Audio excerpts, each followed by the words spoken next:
সালাম আলাইকুম। সবাই কেমন আছেন? আশা করি সবাই ভালো আছেন। তো আজকে দেখতে পাচ্ছেন আমার সামনে একটা দেখছি তো দেখতোয়া। তো বিশেষ করে ডেগর মাঝে কিন্তু মুরগির মাংস রান্না হয়েছে। মাংসটা দেখাও। এটা কিন্তু মুরগির মাংস রান্না হয়েছে এই ডেগের মাঝে।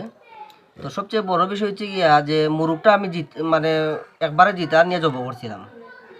এখন দেখা যাইতেছে মাংসের মাঝে এই রান্নার পরে ছোটো ছোটো ফুক বার হয়েছে। ওই যে ফুক একবারে অবস্থা একবারে আপনার অবস্থা বেশি ভালো নাই। ওই যে দেখেন, ওই যে ছোট ছোট ফুক,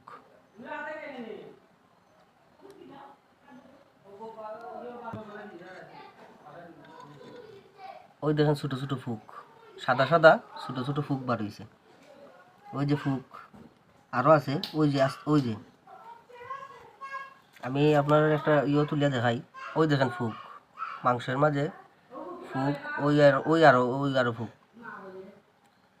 তো বিশেষ করিয়া যারা বিশেষ করে যারা বিশেষ করে যারা ফার্মের মুরগি, আমরা সবাই মধ্যবিত্ত যারা ফার্মের মুরগি খাই, দেখেন আমি কিন্তু এটা জিতা মুরগা নিয়ে বাসার জব করছি। জব করার পরে এই ফুকগুলা বার হয়েছে।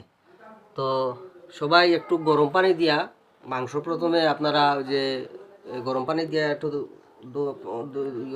একটু জাল দিয়া তারপরে মাংসটা খাইবেন। তো ভিডিওটা ভালো লাগলে শেয়ার করে দিবেন। আর আপনারা তো দেখাইলাম এই পরিস্থিতি। ধন্যবাদ।